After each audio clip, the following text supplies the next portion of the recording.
ऐसे ठाकुर के चरणों में सभी प्रीति लगा करके हमारे बांके बिहारी,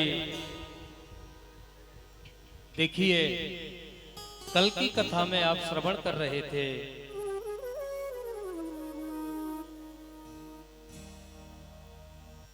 मेरे ठाकुर ने 12 अवतार धारण करके और हिरण्याक्ष का वध किया। 12 अवतार धारण किया, हिरण्याक्ष का वध किया।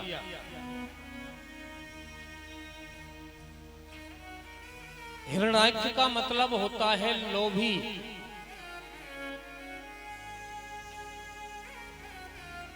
और महाराज देखिए, वैसे हिरण्याक्ष और हिरण्याकश्यप दो भाई थे, तो ये कोई और नहीं है। ये कौन है? वैसे तो ये भगवान के पार्षद ही है। एक का नाम जय, दूसरे का नाम विजय, दोनों भगवान के पार्षद हैं। द्वारपाल हर के प्रिय दो, जय और विजय जान सबको। इनको 3-3 जन्म में राक्षस बनना पड़ा। पहले जन्म में हिरण्याक्ष और हिरण्याकश्यप बनकर के आए, तो इनका उद्धार करने के लिए 12 भगवान ने अवतार लिया, शुकर अवतार। और दूसरे जन्म में रावण और कुंभकर्ण बनकर के आए। तीसरे जन्म में शिशुपाल और दंतवस्त बनकर के आए। 3-3 जन्म तक आए। लेकिन जब महाराज हिरण्याक्ष और हिरण्याकश्यप के रूप में आए, तो इनका उद्धार करने के लिए और महाराज नरसिंह अवतार धारण किया भगवान ने। रावण और कुंभकर्ण के लिए उद्धार के लिए मेरे प्रभु ने राम का अवतार धारण किया। और तीसरी बार शिशुपाल और दंतवस्त बनकर के आए।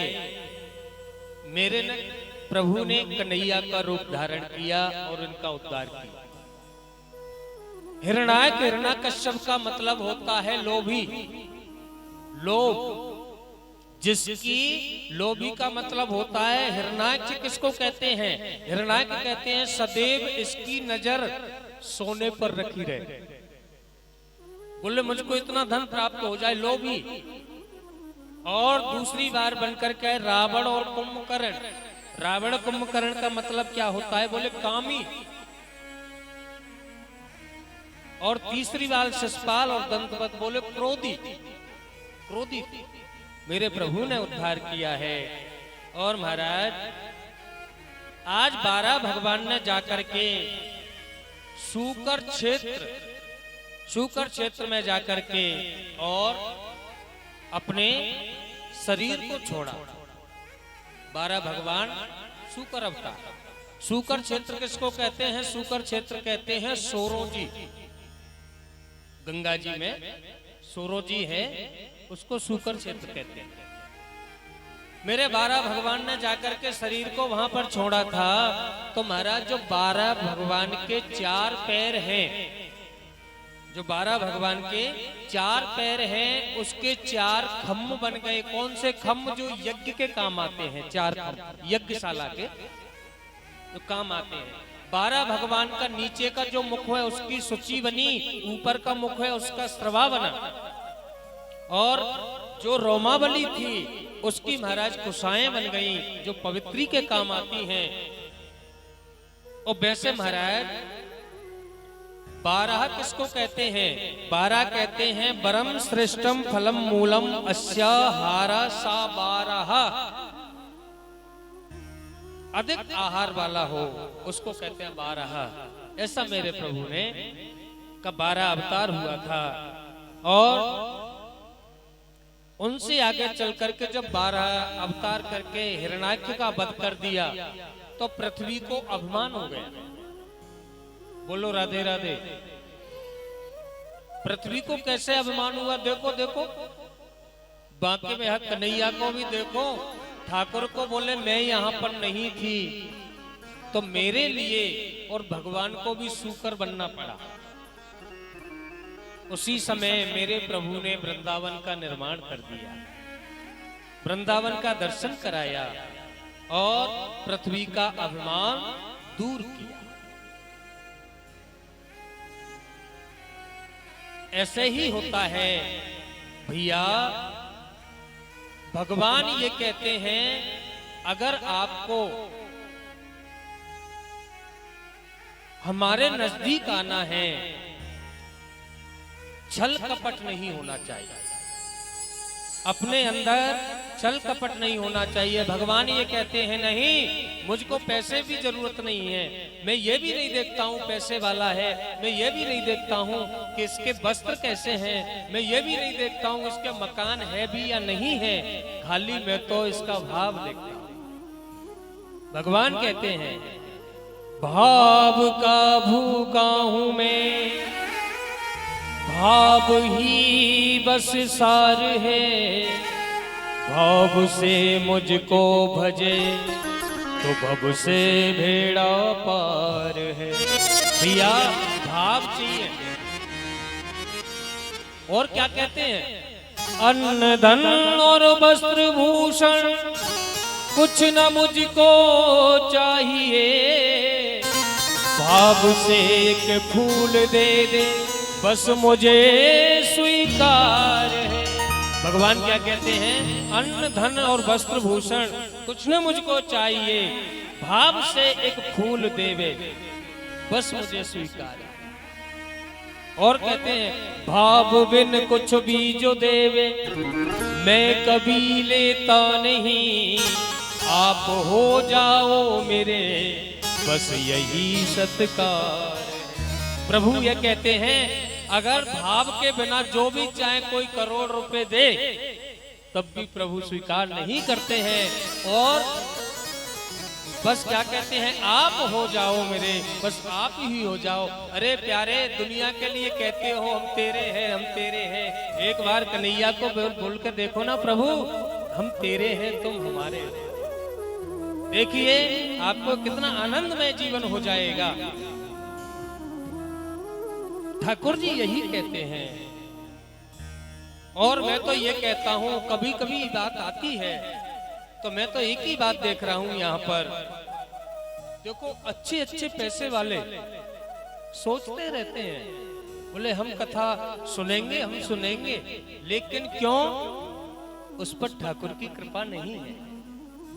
और जब तक ठाकुर की कृपा नहीं होती है, जब तक आपको कथा श्रवण करने को भी नहीं मिलेगी। आप ये मत समझना कि हम पांडाल में आए हैं, आए नहीं है, आप बुलाए गए हैं। बोले किसने बुलाया है? बोले मेरे ठाकुर बांके बिहारी ने बुलाया। वैसे कहते हैं ना, किसी ने लिखा है, बोले भैया इरादे रोज बनते हैं और बदल जाते हैं, इरादे रोज बनते हैं और बदल जाते हैं, भागवत सुनने वही आते हैं जिन्हें बांके बिहारी बुलाते हैं। भैया जो कथा सुनने आ रहे हैं उन पर तो ठाकुर की कृपा हो रही है, बरस रही है। कितने लोग हैं जो घर में सो रहे हैं, नहीं जा पाते? कितने लोग हैं घर में सो रहे हैं, देख रहे हैं क्या हो रहा है, नहीं जा पाते हैं। लेकिन ये कृपा भी क्यों बरस रही है? मैं तो ये कहूंगा, एक बेचारे हैं, क्या नाम है उनका, राम शरण जी। राम शरण जी ने ऐसे ही बीड़ा उठा लिया, बोले महाराज हमको कथा सुननी। बताओ 5 दिन में सारी व्यवस्थाएं हो रही हैं। प्यारे मैं तो ये कहता हूँ, उनको भी पता नहीं, उनके भाग्य उदय हुआ है, उनके पूर्वजों की कृपा हुई है उनके ऊपर, बांके बिहारी की कृपा हुई है, भागवत की कृपा हुई है। सोचते रहते हैं, सुन नहीं पाते हैं। देखो कुआ एक व्यक्ति खुद बाता है, कुआ एक व्यक्ति खुदवाता है, लेकिन उसमें से पानी तो हजारों लोग पीते। निमित्त तो एक को बनना पड़ता है ना जी। बोलो राधे राधे, जोर से बोल दो। अरे किसी एक व्यक्ति को बीड़ा उठाना पड़ता है, तो उसने आकर के बीड़ा उठाया रामचरण जी ने, तो लाभ तो सभी लोग ले रहे।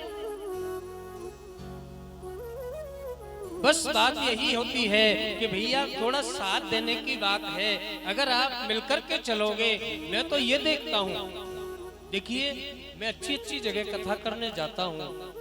काफी दिन से, करीब 2013 से मैं छत्तीसगढ़ में आ रहा हूँ। मैं देखता हूँ, अरे मैं अच्छी अच्छी जगह जाता हूँ कथा करने, ऐसी ऐसी मैया को देखता हूँ, उनका शरीर भी बहुत भारी है, उन पर उठा नहीं जाता है, लेकिन फिर भी वो आकर के वो क्या करती है, मैं पांडाल में देखता हूँ वो झाड़ू लगाती है, पांडाल को साफ करती है, सेवा कर रही है, कोई कुछ कर रही है, कोई कुछ कर रही है। अरे प्यारे, तो भागवत की सेवा है।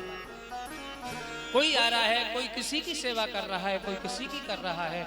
ऐसे सेवा होती है तो पता भी नहीं चलेगा। समझना मेरी बात को, ऐसे सेवा करेंगे तो पता भी नहीं चलेगा। इतने महाराज स्तर पे प्रोग्राम पहुंच जाएगा।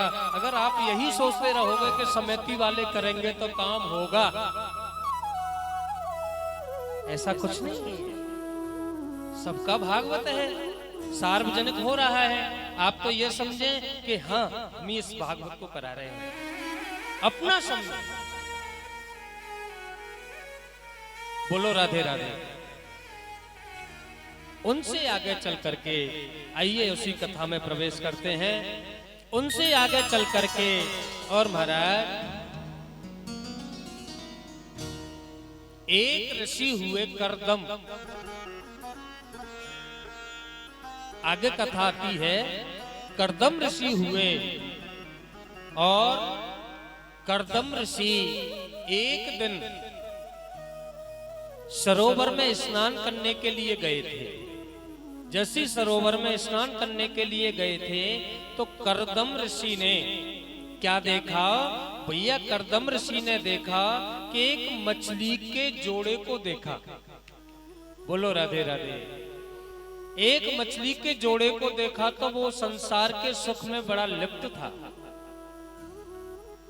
तो आज करदम ऋषि ने सोचा, बोले मछली का जोड़ा कितना सुख में लिप्त है, तो हमको भी शादी करनी चाहिए।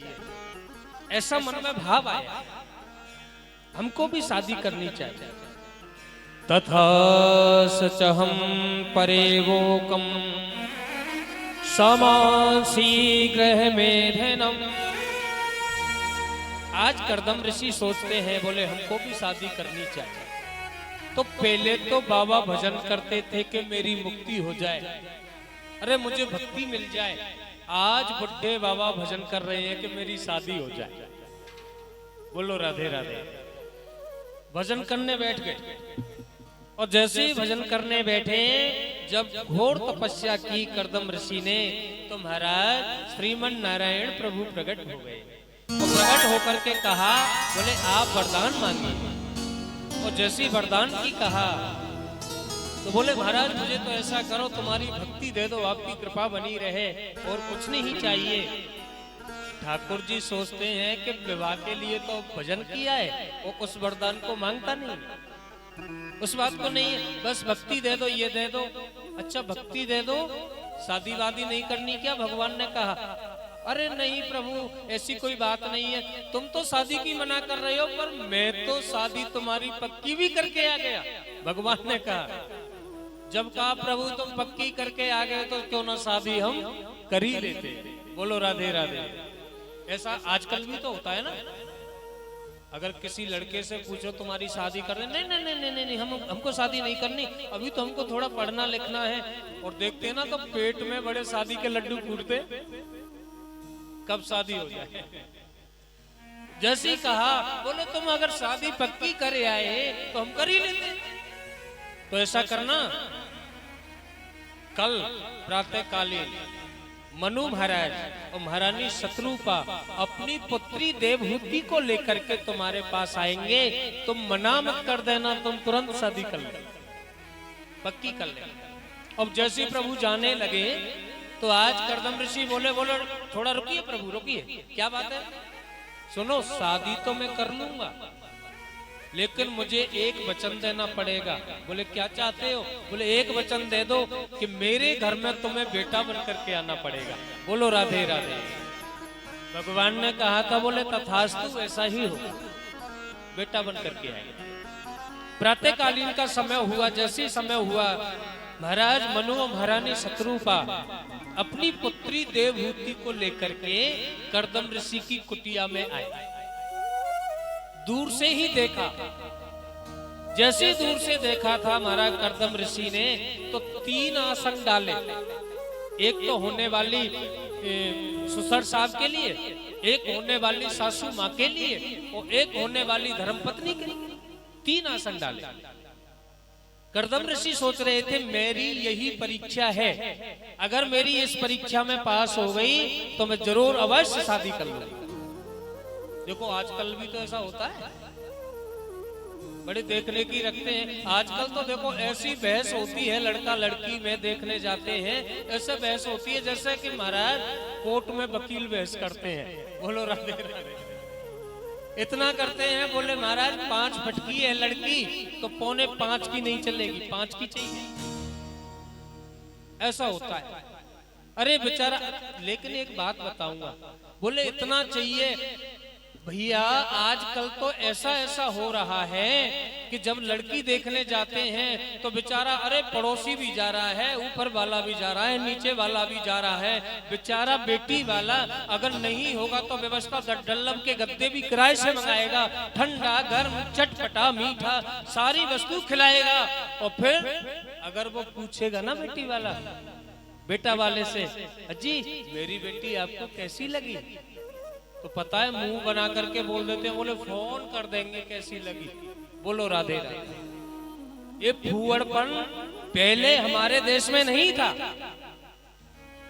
आजकल लड़की में क्या देखते हैं? आजकल तो रूप और रंग देखते हैं, लेकिन पहले लड़की में रूप रंग नहीं देखते थे, पहले देखते थे लड़की में गुण कैसे हैं। बोलो राधे राधे, जोर से बोलो।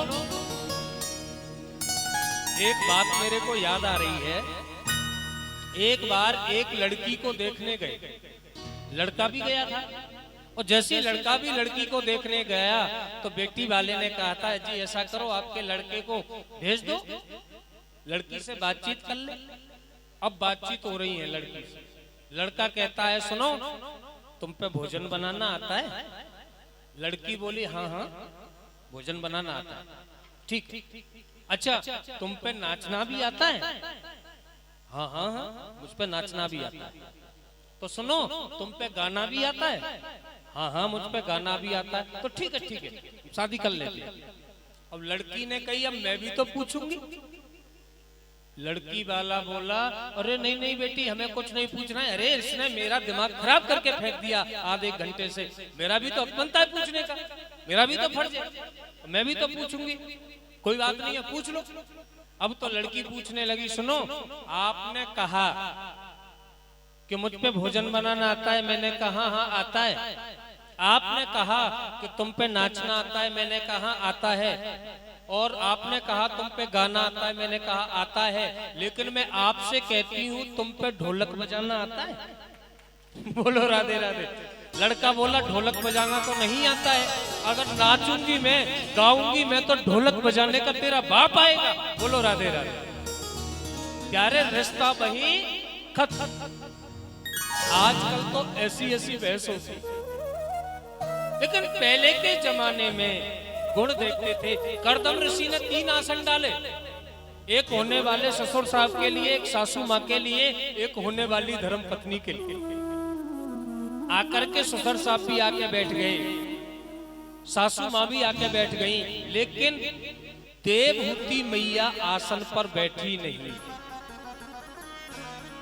माताओं के लिए समझने वाली बात है। देखिए पति के दिए हुए आसन पर बैठना नहीं चाहिए। बोलो राधे राधे। क्यों? पति का अपमान होता है। आजकल तो अगर बेड पर बिस्तर भी लगवाते हो तो मुझे पता नहीं है, मैं पहले के जमाने की बात बता रहा हूं।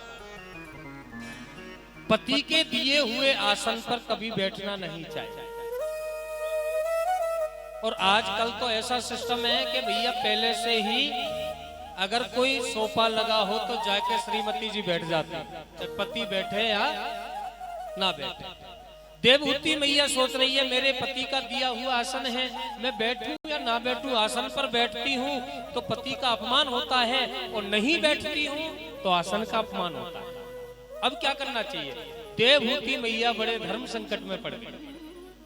अब क्या करें? तो देवहूति मैया ने क्या किया, अपने हाथ को तो आसन पर रख लिया और देवहूति मैया जमीन पर जाकर के बैठी। जैसी जमीन पर बैठी, आज महाराज करदम ऋषि ने कहा था, बोले हमको लड़की पसंद आ गई और हम शादी करने के लिए तैयार हैं। समझ गए, बोले गुणवान है। और जैसे ही महाराज संबंध पक्का हुआ, आज बढ़िया बड़े धूमधाम से महाराज राजकुमारी मनु महाराज की पुत्री राजकुमारी जो राजघरानों में पल रही है, आज शादी हो रही है। तो जो फेरे पड़ रहे थे, जब फेरे पड़ रहे थे तो बीच फेरों को रोक दिया करदम ऋषि ने और अपने ससुर साहब से बोले महाराज मनु रुकिए। और जैसी फेरे रुके, बोले क्या बात है? बोले हम एक संतान होने पर हम वन के लिए चले जाएंगे। अब तो जैसी कहा एक संतान, अब एक बात बताइए, कुछ कर भी नहीं सकते, क्या कर सकते हैं? और ऐसा किसका पिता होगा वो ये सोचेगा कि एक संतान हो और मेरा दामाद जाकर के वन को विरक्त हो जाए, छोड़ के चला जाए घर परिवार? ऐसा किसका पिता होगा वो अपनी बेटी को ऐसे विरक्त को देगा? लेकिन कुछ कर भी नहीं सकते। तो देवहूति मैया बोल गई, बोले पतिदेव आप एक संतान होने पर वन को चले जाना, लेकिन वो लड़का होना चाहिए, लड़की नहीं, लड़का होना चाहिए। बोले ऐसा ही होगा। और महाराज बड़े ही धूमधाम से शादी हुई। शादी करके और अपनी कुटिया में लेकर के आए देवहूति मैया को। राजघराने में पली हुई देवहूति, और जैसे ही देखा तो झोपड़ी थी, घास फूस की झोपड़ी थी। झोपड़ी में क्या देखा? एक तरफ चिड़ियों ने घोंसला बना रखा है, एक तरफ देखा बिल्ली बैठी हुई है, एक कोने में बिल्ली, एक कोने में चूहा है। अब तो चारों कोने में देखा, बोले पति देव ये चिड़िया? हाँ हाँ देवहूति, ये चिड़िया भी अपनी कुटिया समझती है। अरे तो ये बिल्ली भी बैठी हुई, हाँ हाँ ये बिल्ली भी अपनी कुटिया समझती है। अरे तो बोले चूहा, अरे चूहा भी अपनी कुटिया समझते हैं। तो एक बात बताओ पतिदेव, तुम्हारा स्थान कहाँ है? जब ये झोपड़ी ये सब इनकी है तो तुम्हारा स्थान कहाँ है? तो बोले देवहूति 1.5 बाई 1.5 फुट का वो आसन डला हुआ है ना, वो बस हमारा है। और आसन पर बात करते करते बैठे, तुरंत आसन पर बैठे, माला झोली को लिया, 40 बरस की समाधि लगा दी। बोलो राधे राधे। आजकल जब शादी होती है वहां तो तुरंत शादी करके आए और आसन पर बैठे और 40 बरस की समाधि लगा दी। आजकल क्या होता है, शादी करके और घर में नहीं आते हैं अपने में, जब तक तो प्लेन की टिकट घर में आ जाती है, घूमने जाना है। बोलो राधे। लेकिन यहाँ पर देखिए, शादी करके आए और शादी करके और तुरंत आसन पर बैठ गए और 40 बरस की समाधि लगा दी। आजकल का मामला होता तो अपने पिताजी को 50 बार फोन कर देती, तुमने कैसे कैसे के साथ में शादी कर दी, शादी करके आया और आसन लगा के बैठ गए। लेकिन देवहूति मैया ने ऐसा कुछ नहीं कहा।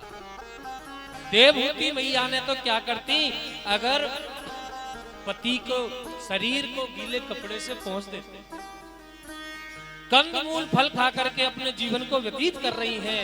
जब 40 बरस के बाद में समाधि खुली करदम ऋषि की, तो क्या देखा?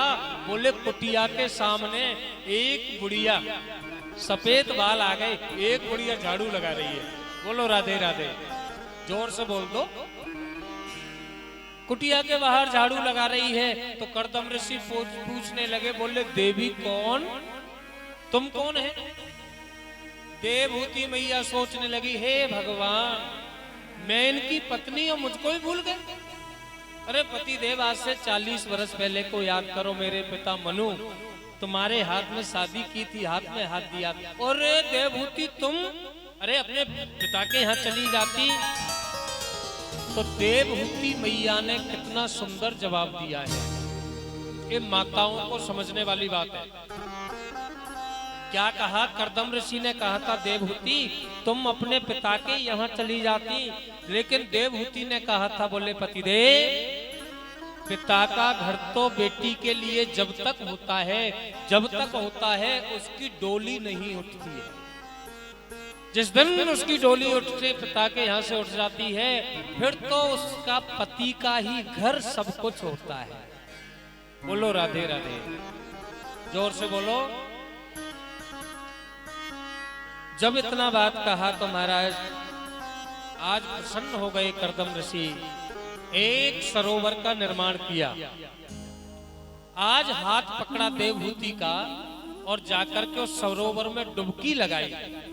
तो कर्दम ऋषि तो हो गए 18 वर्ष के और देवहूति मैया हो गई 16 वर्ष की। बोलो राधे राधे। एक मन से कामक विमान का निर्माण किया और उस विमान में सुंदर सुंदर वस्तु हैं और महाराज हाथी के दांतों के पलंग बिछे हुए हैं। काफी दास दासियां हैं और देवहूति की सेवा कर रही है। किस लिए? क्योंकि पति प्रसन्न हो गए। अगर पति प्रसन्न हो जाएगा, माताओं, जब पति प्रसन्न होता है तो आपके लिए इतनी सुख सुविधा कर देगा। लेकिन ऐसा नहीं है कि पति के लिए 2-4 बार तो दिन में गाली बोल देती। बोलो राधे राधे।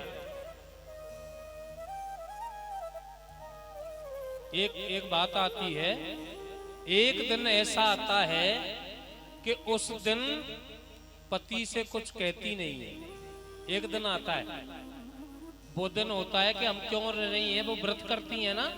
वो व्रत आता है ना, कौन सा है? करवा चौथ। करवा चौथ का कि भूखा रहने से हमारे पति की उम्र बड़ी हो जाएगी। ऐसा कुछ नहीं है। अगर ऐसे उम्र बड़ी हो, लंबी हो जाए, बढ़ जाए उम्र, तो रोजाना भूखी रहो, उम्र बढ़ती रहेगी। ऐसा नहीं है। अरे इस व्रत का मतलब ये होता है कि उस व्रत वाले दिन ये माताएं कुछ कहती नहीं है पति से। बोलो राधे राधे। अगर ये गाली ना दे, वैसे तो 50 गाली देती हैं, उस दिन कुछ नहीं करती, मेरे पति की उम्र बढ़ जाए। लेकिन अगर प्यारे, क्योंकि अगर आप टेंशन नहीं दोगे तो प्यारे इतनी कोचिंग होती है, इतनी कोचिंग होती है। जब पति घर पे आता है, बेचारा पूरे दिन तो नौकरी में फंसा रहता है, जो भी करता है, शाम को घर आता है और जब वो भोजन करने बैठता है तब इनकी कोचिंग प्रारंभ होती है। उसने ऐसा किया, वैसे तो टाइम मिलता नहीं। बोलो राधे राधे। अगर पति प्रसन्न हो जाता है तो प्यारे ऐसी सुख सुविधा कर देगा आपको, ऐसी कर देगा। वही कर्दम ऋषि ने प्रसन्न हो गए तो आज ऐसी सुख सुविधा कर दी, कामक विमान में बैठ करके चारों तरफ भ्रमण कर रहे हैं। समय आया, समय आने पर माता देवहूति गर्भवती हुई तो उनके गर्भ से एक पुत्री ने जन्म ले लिया। एक पुत्री ने जन्म ले लिया।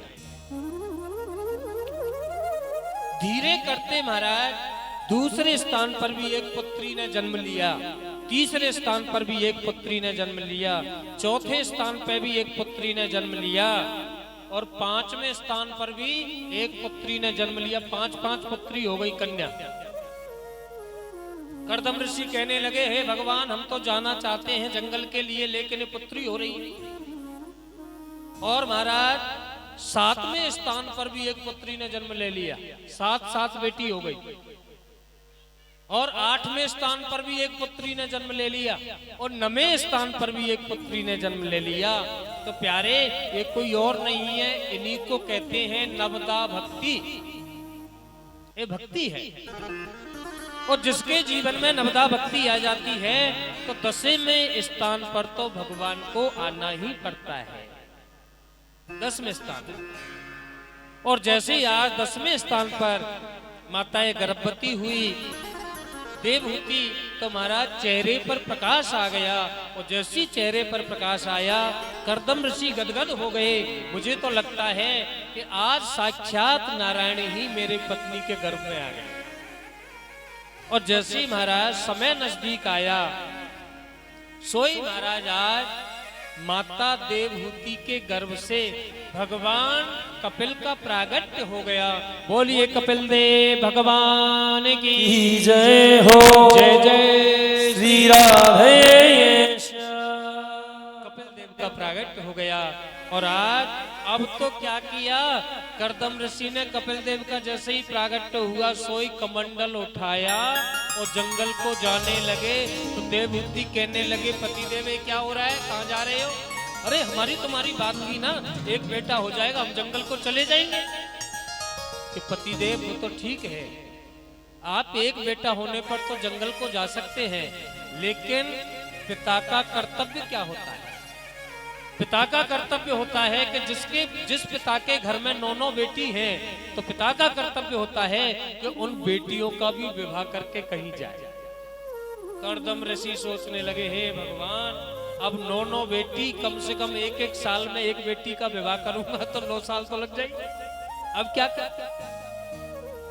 जब पता चला ब्रह्मा जी को जैसे ही पता चला कि भगवान कपिल का प्रागट्य हो गया है तो ब्रह्मा जी अपने 9 मानस पुत्रों को लेकर के और कपिल भगवान का दर्शन करने आए। जैसे ही कपिल भगवान के दर्शन करने आए तो क्या हुआ, अब कर्दम ऋषि ने देखा, क्या देखा? बोले ब्रह्मा जी के तो 9 मानस पुत्र हैं और मेरे यहाँ 9 पुत्री हैं, तो एक साथ में बात कर ली जाए तो कैसा रहे? बोलो राधे राधे। एक साथ ही विवाह हो। और जैसे ही ब्रह्मा जी से महाराज बातचीत की, ब्रह्मा जी ने कहा कोई बात नहीं है कर्दम ऋषि, मैं तैयार हूं। और 9 मानस पुत्रों के साथ में ब्रह्मा जी के 9 मानस पुत्रों के साथ में कर्दम ऋषि की 9 बेटियां विदा होकर के जा रही। भैया बेटी होती है, देखिए जब बेटी विदा होती है कितना भी पत्थर दिल हो वो भी रो पड़ता है। बोलो राधे राधे। मैंने ऐसे ऐसे बापों को देखा है, ऐसे ऐसे बापों को देखा है कि उनकी भरी जवानी में जवान बेटा खत्म हो जाता है, चला जाता है छोड़ करके, लेकिन उस बाप की आंखों से आंसू तक नहीं निकलते। वो मन में ये सोच लेता है अरे भैया ठाकुर जी की जैसी कृपा थी वो हो गया। लेकिन वही कठोर दिल वाला बाप, वही कठोर हृदय वाला बाप जब वो अपनी बेटी को विदा करता है तो वही झरझर करके रो पड़ता है। और भैया वही बेटियों को आजकल देखिए कितना अत्याचार हो रहा है बेटियों को। कभी पेपर में पढ़िए, बोले क्या हो गया? बोले उस बेटी ने आग लगा ली, समाप्त हो गया। किसी ने क्या हुआ? बोले पंखा से लटकी और चली गई। क्यों? एक दहेज के पीछे। ऐसा ऐसा अत्याचार हो रहा है। और आजकल तो प्यारे जातक, मैं तो कहां तक कहूं आपसे, जहां तक भी ये देखते हैं, बोले महाराज आजकल तो जब गर्भ में ही होती है बेटी, डॉक्टर के पास जाते हैं, डॉक्टर के पास जाकर के कहते हैं डॉक्टर साहब से सोनोग्राफी करवाते हैं। डॉक्टर कहता है क्या हुआ डॉक्टर साहब, कौन है? बोले ये तो बेटी है। बेटी है तो ऐसा करो इसको निकाल दो। भैया जब वो डॉक्टर निकालता है बेटी को तो वो बेटी कहती है अरे भैया अभी तो मैंने संसार भी नहीं देखा, बाहर भी नहीं आई। और प्यारे जब वो डॉक्टर उसके टुकड़े कर करके जब निकालता है, प्यारे प्लेट में रख के उसको दिखाता है ये निकाल। ऐसी ऐसी क्रूर हत्या। प्यारे कभी भी अपने जीवन में, अरे प्यारे एक बात और कहूंगा आपको, बेटा तो आपको भाग्य से प्राप्त हो सकता है प्यारे, लेकिन बेटी तो आपको सौभाग्य से प्राप्त होती है। जिसके घर में बेटी होती है वही जाता है। एक दूसरी बात और भी कहूंगा भैया, अगर तुम बेटे को फोन करोगे, बेटे को 10 बार फोन कर देना, तो बेटे को कहोगे बेटा हमारी तबीयत खराब है तुम जल्दी आइए, लेकिन बेटा क्या कहेगा, ड्यूटी पर है तो बेटा कहेगा मुझको छुट्टी नहीं। और जब आपकी बेटी को पता चलेगा ससुराल में है, तो प्यारे अगर भोजन भी बना रही है, पता चल गया मेरी बाबूजी की तबीयत खराब है, तो प्यारे दौड़ी दौड़ी तुम्हारे पास चली। आज उन्हीं बेटियों को ऐसा हो रहा है। प्यारे जो होता है, मैं तो आपको एक सत्य घटना बता रहा हूं, कहां की, बोले दिल्ली की, बिल्कुल सत्य घटना है। एक वकील साहब थे, उसके एक ही बेटी थी, वकील साहब के एक ही बेटी थी, और वो बेटी की शादी कर रहे थे वकील साहब। जब वो बेटी की शादी कर रहे थे वकील साहब, तो भैया